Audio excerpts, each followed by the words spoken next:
몇 달 전에 뉴스에서 어떤 한 공무원이 길을 우연히 가다가 우연히 이 보이스 피싱범을 잡았던 이런 기사를 보았습니다. 이 공무원은 골목에서 어떤 한 노인이 이 한 젊은 남자에게 돈 뭉치를 건네주는 것을 목격하고 경찰에 신고한 것입니다. 보이스 피싱은 겉으로 보기에 이렇게 정말 말도 안 되는 수법으로 누가 도대체 이런 일들을 당할까 싶지만 저에게도 한번 전화가 온 적이 있었습니다. 2년 전에 제가 한 번 딱 전화를 받아봤는데요. 서울중앙지검이라고 하면서 제 통장이 범죄에 연루되었다고 이렇게 말을 하는 것입니다.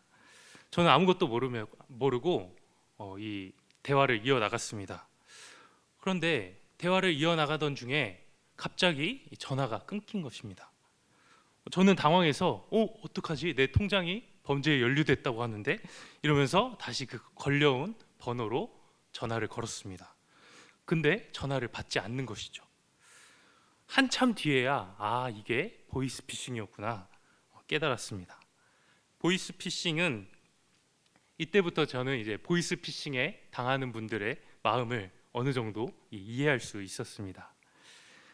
보이스 피싱을 당하시는 분들은 이 수법과 예방법에 대해서 익히 알고 있지만 막상 그 상황이 되면 당황하면서 그 기억을 하지 못하고 속아 넘어가게 되는 것이죠.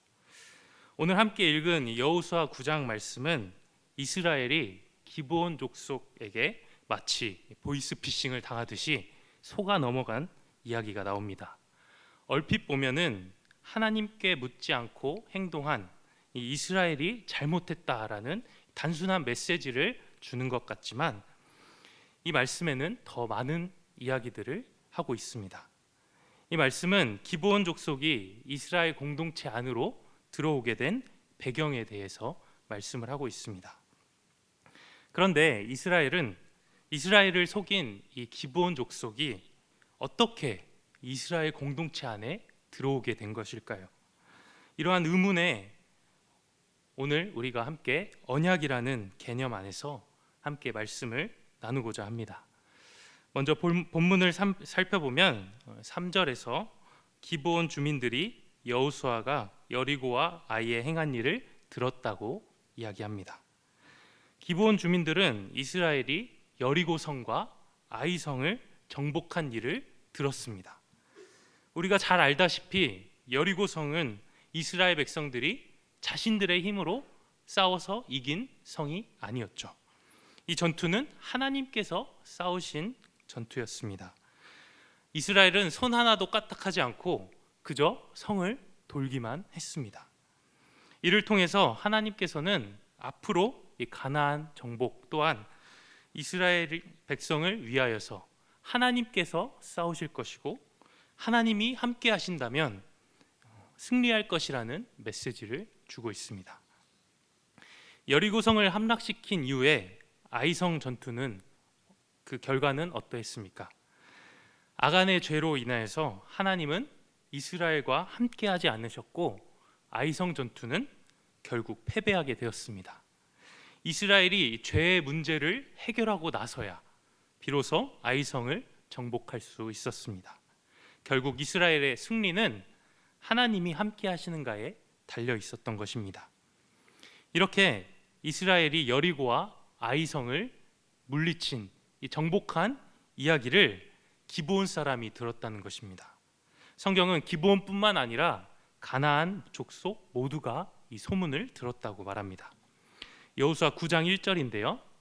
이 일 후에 요단 서쪽 산지와 평지와 레바논 앞 대해 연안에 있는 헷 사람과 아모리 사람과 가나안 사람과 브리스 사람과 히윗 사람과 여부스 사람의 모든 왕들이 이 일을 듣고, 여기서 나오는 이 히윗 사람이 바로 기브온 사람들이 속한 족속입니다. 이스라엘에 대한 이 소문은 이스라엘이 가나안 땅을 오기도 전부터 이미 가나안 땅에 퍼져 있었습니다. 라합만 보더라도 가나안 사람들이 이스라엘을 주시하고 있었고 이스라엘을 두려워하고 있었다는 것을 알 수 있습니다. 그런데 이 전까지는 그저 주시하고만 있었는데 이스라엘이 여리고성을 무찌르고 아이성을 정복한 이 이야기를 듣고 가나안 사람은 큰 충격과 공포에 휩싸이게 된 것이죠. 더 이상 주시만 하고 있을 수 없어서 가나안 모든 왕들이 모여서 의논을 하면서 어떻게 하면 우리가 살아남을 수 있을까 생각하게 된 것이죠. 그들이 생각해낸 방법은 가나안이 서로 연합해서 이스라엘과 싸우는 방법이었습니다. 사실상 가나안의 모든 족속들이 이 방법을 택했습니다. 살기 위해서 우리가 힘을 합쳐서 이스라엘과 싸우자. 이스라엘은 분명 혼자서는 감당하기 힘든 그런 존재지만 우리가 함께 싸우면 이길 수 있다라는 이런 생각을 하게 된 것이죠. 그러나 가나안 족속 중에 기브온만은 이 연합에 참여하지 않았습니다. 그들은 아무리 힘이 세더라도, 아무리 우리가 힘을 합치더라도 이스라엘을 무찌르는 것은 불가능하다 판단한 것입니다. 그래서 기브온은 회의 끝에 한 작전을 세웠습니다. 성경은 그들이 꾀를 내었다고 이야기합니다. 여호수아 9장 4절과 5절 우리 함께 읽도록 하겠습니다. 꾀를 내어 사신의 모양을 꾸미되 헤어진 전대와 헤어지고 찢어져서 기운 가죽 포도주 부대를 나귀에 싣고 그 발에는 낡아서 기운 신을 신고 낡은 옷을 입고 다 마르고 곰팡이가 난 떡을 준비하고. 기브온은 꾀를 내어서 철저하게 계산하고 또 준비하며 작전을 세웠습니다. 아마도 이들은 싸우는 것보다도 더 치열하게 준비했을 것입니다. 왜냐하면 이 작전 하나에 기브온의 목숨이 달려 있었기 때문입니다. 이 작전은 바로 자신들을 먼 나라에서 온 것처럼 꾸미는 것이었습니다. 아니, 민족 전체의 목숨이 달린 이 일인데 힘을 합쳐서 싸우는 선택을 포기하면서까지 생각해낸 작전이 고작 멀리서 온 사람인 척 하는 작전이었다는 것이 좀 이해가 되지 않습니다. 하지만 이들이 왜 멀리서 온 사람인 것처럼 꾸몄는지 나오고 있는데요. 그 이유는 바로 이스라엘과 조약을 맺기 위해서라고 말합니다. 여호수아 9장 6절에 이렇게 말씀합니다. 그들이 길갈 진영으로 가서 여호수아에게 이르러 그와 이스라엘 사람들에게 이르되 우리는 먼 나라에서 왔나이다. 이제 우리와 조약을 맺읍시다 하니.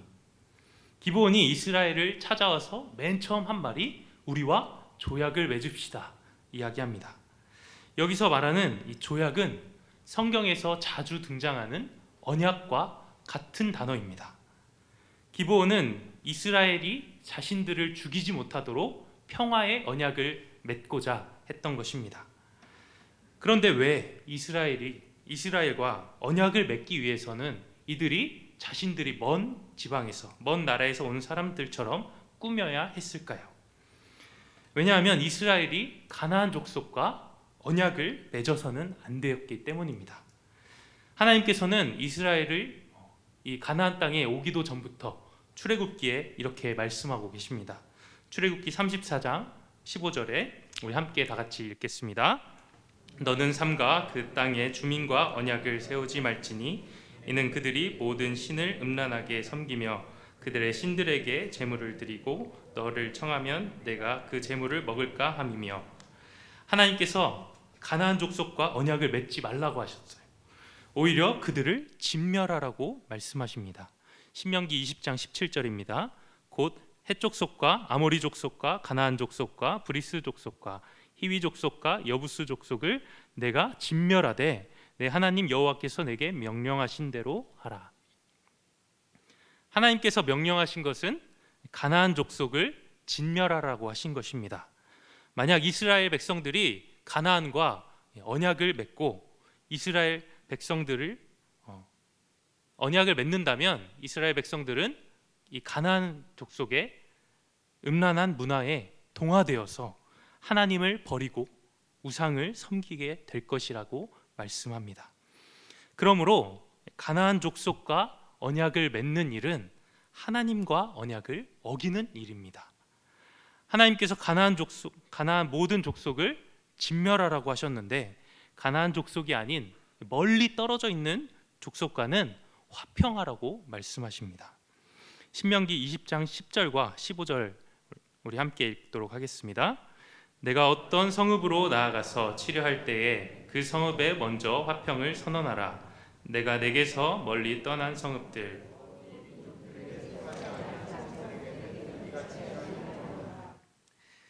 이스라엘은 가나안 족속이 아닌 먼 곳에 사는 사람들과 화평을 맺을 수 있었습니다. 기브온 사람들이 어떻게 이 사실을 알았는지 성경에 나오진 않지만 분명한 것은 가나안 주민이었던 기브온 사람들은 애초에 이스라엘과 언약을 맺을 수 없는 족속이었다는 것입니다. 그렇기 때문에 기브온은 이스라엘과 언약을 맺기 위해서는 그들이 멀리서 온 것처럼 꾸며야 했습니다. 언약을 맺자는 이 기브온의 요청에 이스라엘은 뭐라고 대답할까요? 여호수아 9장 7절인데요. 이스라엘 사람들이 히윗 사람에게 이르되 너희가 우리 가운데 거주하는 듯하니 우리가 어떻게 너희와 조약을 맺을 수 있으랴 하니. 이스라엘은 이들을 의심합니다. 이스라엘이 언약을 맺고자 할 때 보는 조건이 딱 하나 있었습니다.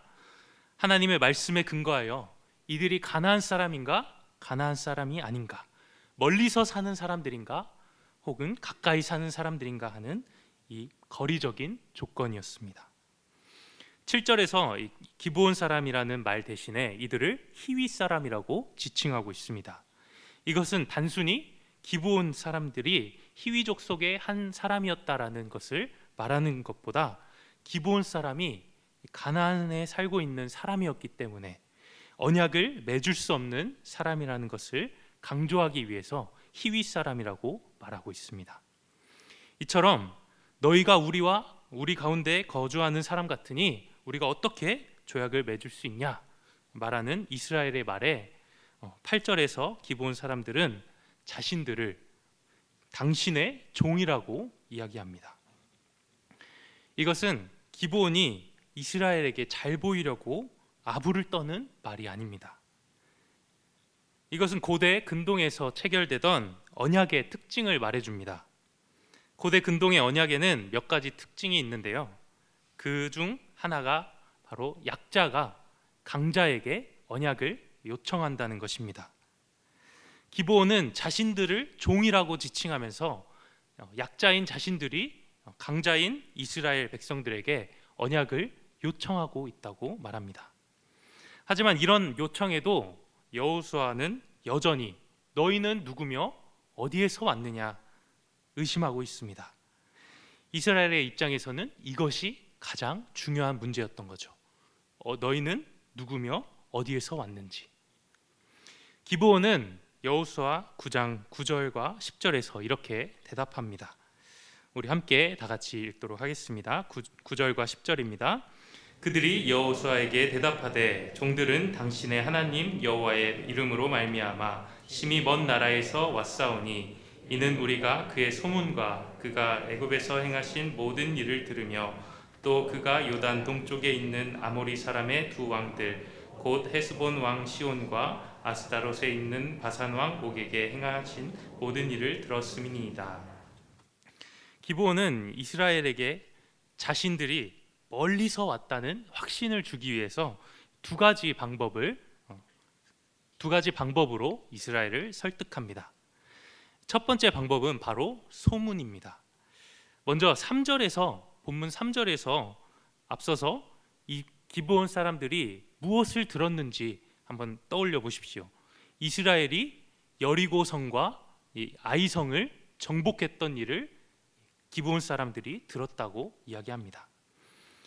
그리고 그 소문을 듣고 지금 이 자리에 기브온 사람들이 이스라엘과 언약을 맺기 위해서 온 것입니다. 그런데 이스라엘 백성들 앞에서 기브온 사람들은 뭐라고 얘기하냐면 하나님께서 애굽에서 행하신 일과 헤스본 왕 시온과 바산 왕 옥에게 행하신 일을 듣고 왔습니다. 이렇게 말하고 있습니다. 이 일들이 이스라엘이 가나안에 들어오기 전에 일어난 일일까요? 아니면 가나안에 들어오고 나서의 일일까요? 이 일은 가나안에 들어오기 전 광야에서 일어났던 일이었습니다. 이들은 예전에 들었던 소문을 이야기하면서 자신들이 너무도 멀리 왔기 때문에, 너무나도 멀리서부터 왔기 때문에 최근에 일어난 여리고 성의 일, 그리고 아이 성의 일은 들어보지도 못한 사람들처럼 지금 꾸미고 있는 것입니다. 이스라엘을 속이기 위한 철저한 계획이 보이시죠? 게다가 기브온은 눈에 보이는 결정적인 증거를 이스라엘 앞에 갖다 놓습니다. 여호수아 9장 12절과 13절인데요.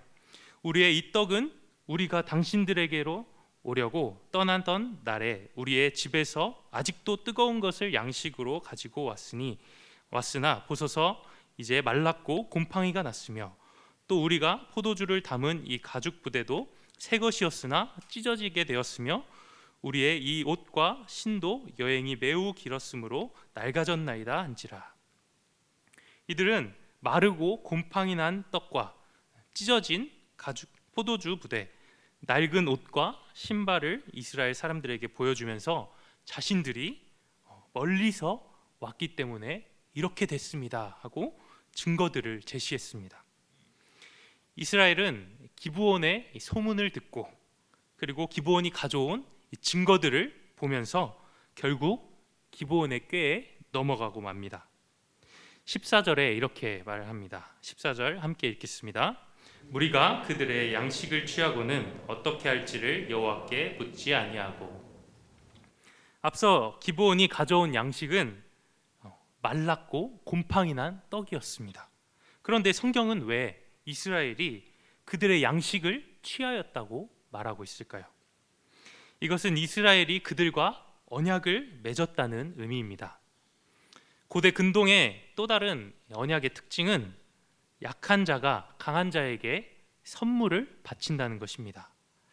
여기서 이스라엘 백성들이 양식을 취하였다는 이 의미는 이스라엘이 기브온이 가져온 그 선물들을 취함으로써 기브온과 이스라엘이 언약을 맺었다는 의미입니다. 그것도 어떻게 할지 여호와께 묻지 않고 말입니다. 하나님의 백성인 이스라엘은 하나님께 묻지도 않았을 뿐만 아니라 이스라엘의 하나님 여호와로 맹세하였다고 말합니다. 여호수아 9장 19절에서 모든 족속이 온 회중에게 이르되 우리가 이스라엘의 하나님 여호와로 그들에게 맹세하였은즉 이제 그들을 건드리지 못하리라. 하나님의 이름으로 맹세하였다는 것입니다. 이스라엘이 기브온과 언약을 맺은 것을 마치 비유해서 말하자면 어떤 새를 들어 사는, 월세를 내고 사는 사람이 있었는데 그 사람에게 어떤 사람이 다가와서 이 집 마음에 드네요, 저랑 계약합시다 이렇게 말을 하는데 그 새를 들고 있던 사람이 주인에게 물어보지도 않고 네 좋습니다 하고 계약을 한 상황과 비슷하다고 이야기할 수 있습니다.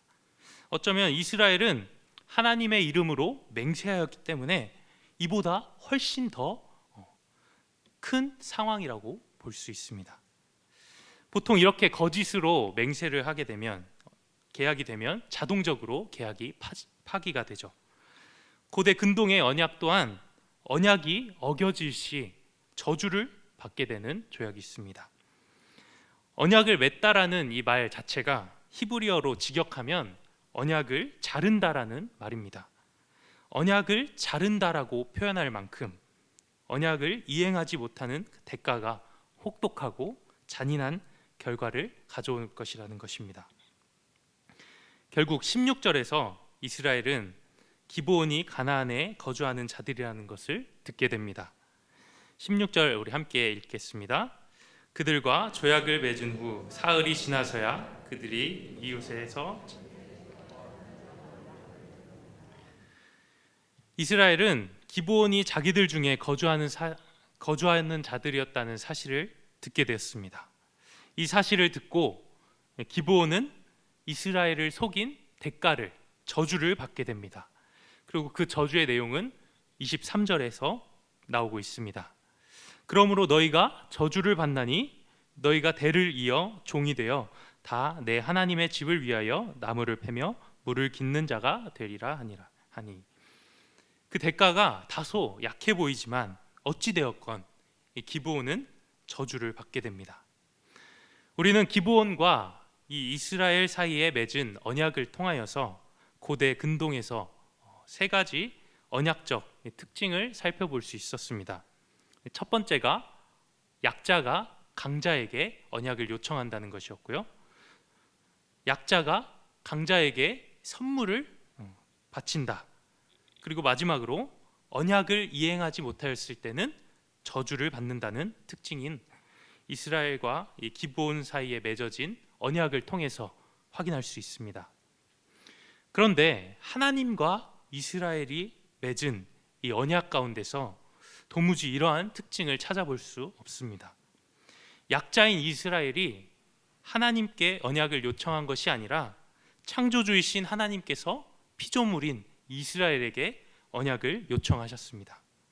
약자인 이스라엘이 하나님께 선물을 바치며 언약이 체결되는 것이 아니라 하나님께서 그들의 하나님이 되시고 그들은 하나님의 백성이 되는 축복을 주신 것입니다. 하나님께서는 언약을 이행하지 못하여 이 저주 아래에 놓인 이스라엘을 징벌하시지만 언약 자체를 폐기하지 않으시고 그 언약을 하나님께서 계속해서 이어나가고 계십니다. 성경에는 많은 언약들이 나옵니다. 구약에 나오는 언약들은 첫 번째 아담과 맺은 언약만을 제외하고는 모두 다 은혜의 언약입니다. 아담과 맺으신 이 첫 번째 언약은 은혜의 언약이 아니라 행위 언약이었습니다. 하나님께서 아담에게 말씀하셨죠. 창세기 2장 16절과 17절 함께 읽겠습니다. 여호와 하나님이 그 사람에게 명하여 이르되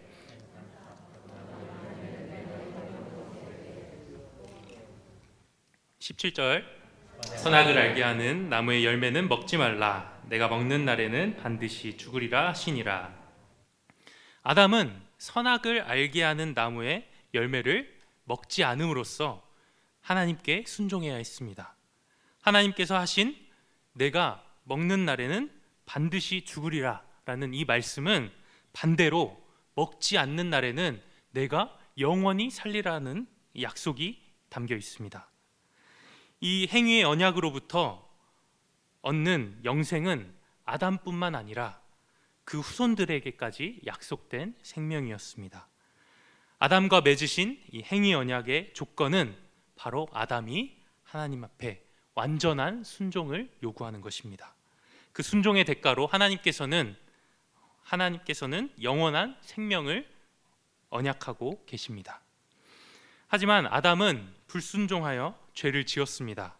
죄로 말미암아 사망이 이 땅에 들어왔고 사람에게 육체적인 죽음뿐만 아니라 하나님과 멀어지는 영적인 죽음, 영원한 형벌에 처해지는 영원한 죽음을 피할 수 없게 된 것이죠.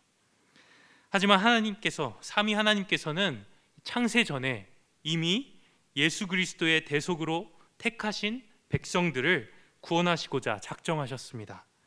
삼위 하나님께서 이미 구원을 작정하셨기 때문에 하나님께서는 행위 언약을 파기하신 것이 아니라 은혜로 그 언약을 갱신하고 계신 것입니다. 은혜 언약은 아담의 범죄로부터 이미 전적으로 부패한 인간과 맺으시는 언약입니다. 그렇기 때문에 은혜 언약은 일방적인 언약입니다.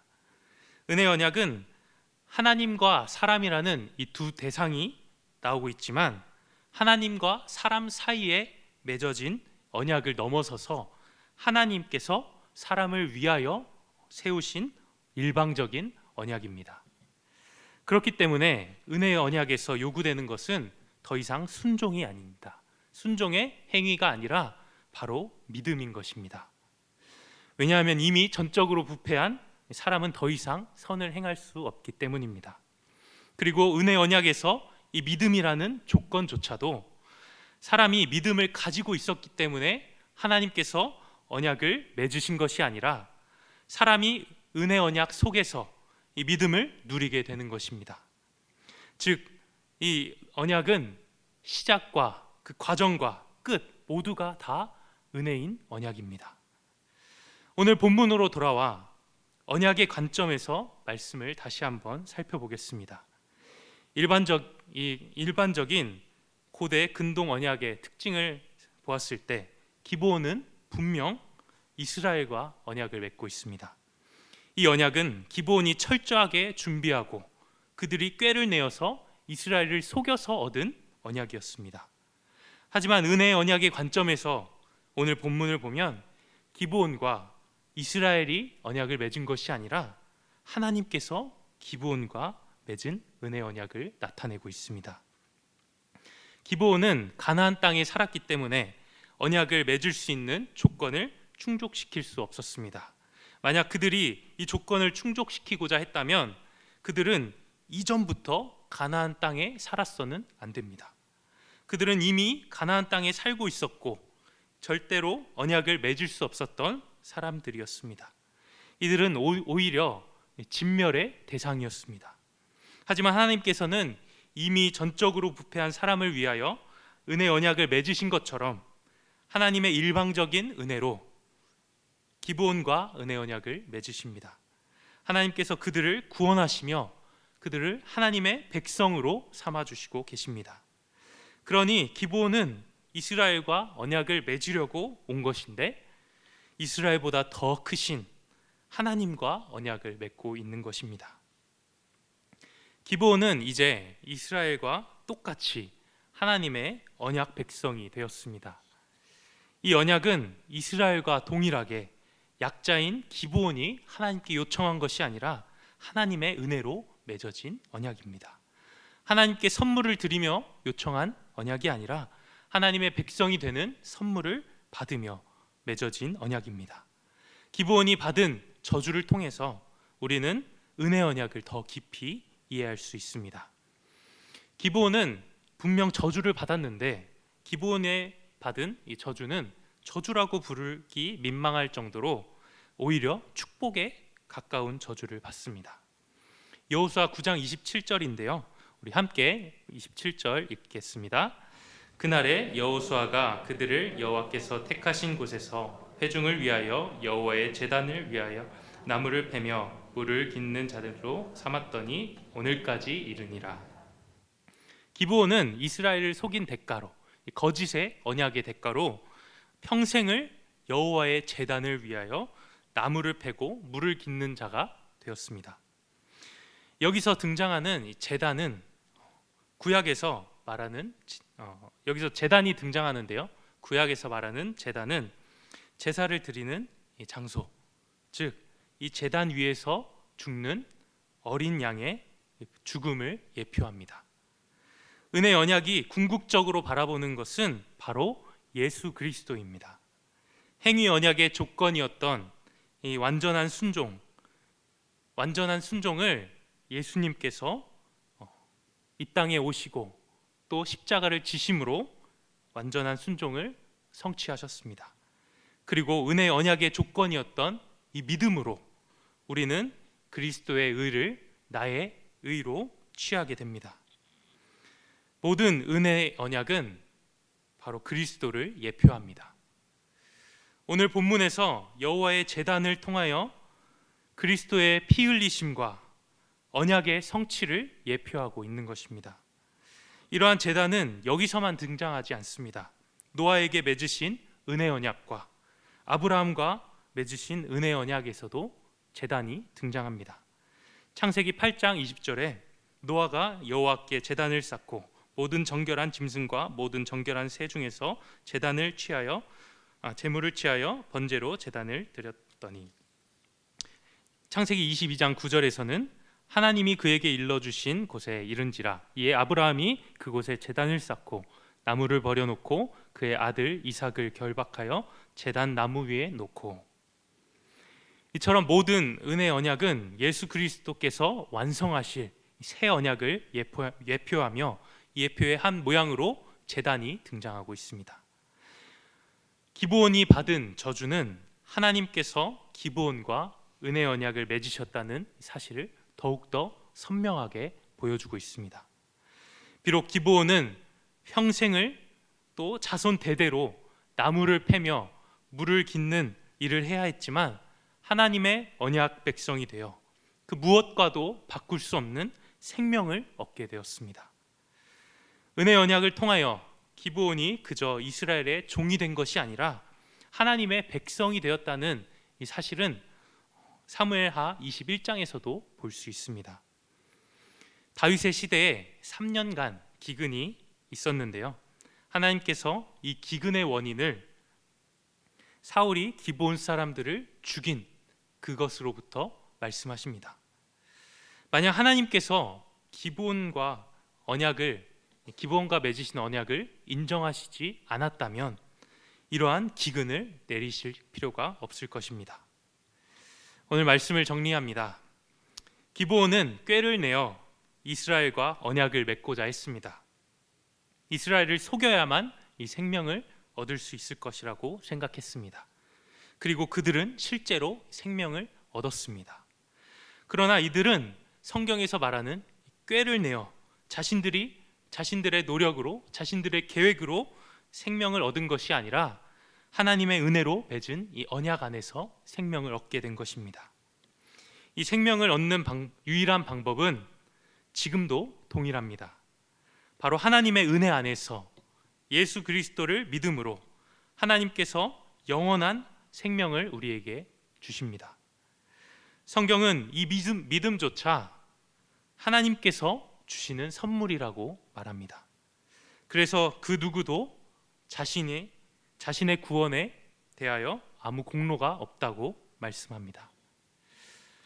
석강중앙교회 성도 여러분, 하나님께서 언약이라는 방법을 통하여 하나님의 은혜를 주십니다. 하나님께서 맺으신 이 은혜 언약을 통하여 그리스도를 바라보며 그리스도께서 이미 다 이루신 것들을 믿고 의지하는 성도가 되기를 바랍니다. 기브온 사람들처럼 아무런 자격도 없고 죽을 수밖에 없는 우리를 택하시고 하나님의 자녀 삼아 주시며 왕같은 제사장으로 거룩한 나라와 그의 소유된 백성으로 살아가게 하시는 그 은혜 안에서 하나님께 영광 돌리며 살아가는 모든 성도님들 되시기를 주님의 이름으로 간절히 소망합니다. 기도하겠습니다. 하나님 아버지, 감사합니다. 죽을 수밖에 없는 우리를 내버려 두시지 않으시고 우리에게 구원의 길을 열어주시니 감사합니다. 피조물인 우리에게 언약하시는 하나님의 깊은 은혜를 깨닫고 그 은혜 안에서 예수 그리스도를 믿고 의지하며 살아가는 우리의 삶이 되길 소망합니다. 우리의 생명이 나의 노력과 힘으로 얻어지는 것이 아님을 깨닫게 하시며 항상 겸손함으로 주님을 의지하는 모든 성도 되게 도와주시옵소서. 감사드리며 예수님의 이름으로 기도합니다. 아멘.